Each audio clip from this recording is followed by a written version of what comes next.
नमस्कार दोस्तों, मधुरमहिंदी.com के इस वीडियो में आप सभी का स्वागत है। महाभारत के युद्ध के बारे में तो हम सभी जानते हैं कि कैसे असत्य पे सत्य का विजय हुआ, कैसे पांडव और कौरवों के बीच में युद्ध हुए। लेकिन आज की इस वीडियो में हम जानेंगे कि महाभारत के युद्ध के बाद विदुर का क्या हुआ।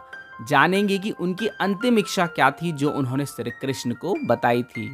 अगर आप चैनल पे नए हैं तो चैनल को कर लीजिए सब्सक्राइब, और अगर आप ये वीडियो इंस्टाग्राम या फेसबुक पे देख रहे हैं तो हमारी पेज को फॉलो करना बिल्कुल ना भूलें। और ऐसे ही रोचक जानकारियों को पढ़ने के लिए आप हमारी वेबसाइट मधुरमहिंदी.com पे जरूर आएं।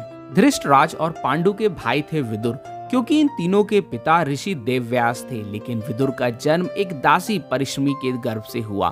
वे हस्तिनापुर के प्रधानमंत्री थे तथा पांडवों के सलाहकार भी थे। विदुर ने अपनी नीतियों से महाभारत के युद्ध को रोकने का बहुत प्रयास किया, किंतु वे इसमें नाकाम रहे।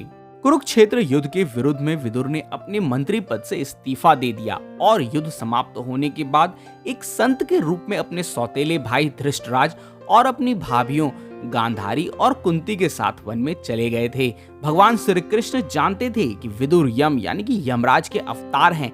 इसी वजह से श्री कृष्ण ने विदुर की ज्ञान और लोगों के कल्याण के प्रति उनके समर्पण का सम्मान किया। आइए अब जानते हैं श्री कृष्ण को विदुर ने अपनी अंतिम इच्छा क्या बताई थी। जब महाभारत युद्ध अंतिम चरण में पहुंचा, इस समय तक कौरवों और पांडवों के कई योद्धाओं के साथ साथ सभी संगे संबंधी वीरगति को प्राप्त हो गए थे। तब एक दिन विदुर श्री कृष्ण के पास गए और उन्होंने उनसे निवेदन किया कि वे अपनी अंतिम इच्छा उन्हें बताना चाहते हैं। महात्मा विदुर ने कहा, हे प्रभु, मैं धरती पर इतना विनाशकारी युद्ध देखकर बहुत ही दुखी हो गया हूँ। मैं अपनी मृत्यु के बाद अपने शरीर का एक भी अंश इस धरती पर नहीं छोड़ना चाहूंगा।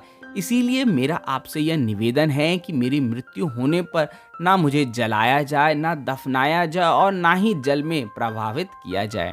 विदुर ने श्री कृष्ण से कहा, प्रभु, मेरी अंतिम इच्छा इतनी है कि मेरी मृत्यु के बाद मुझे आप सुदर्शन चक्र में परिवर्तित कर दीजिएगा। श्री कृष्ण ने उनकी अंतिम इच्छा स्वीकार करते हुए उन्हें विश्वास दिलाया कि उनकी मृत्यु के बाद उनकी इस इच्छा को वे जरूर पूरा करेंगे।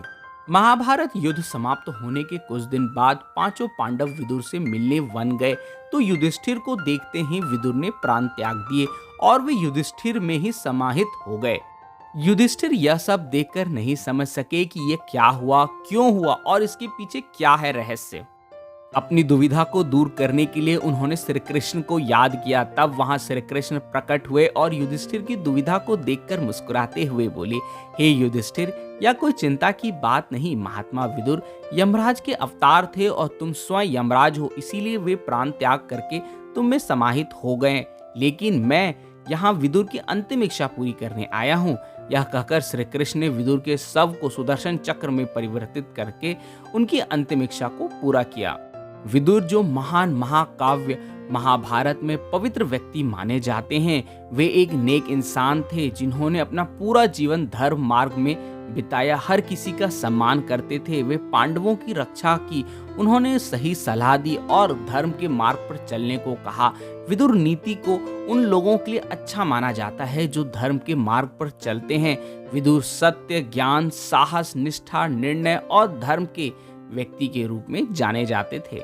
आशा करता हूँ आपको ये जानकारी पसंद आई हो। वीडियो पसंद आया हो तो वीडियो को लाइक जरूर करें और कमेंट बॉक्स में अपना सुझाव हमें जरूर दें।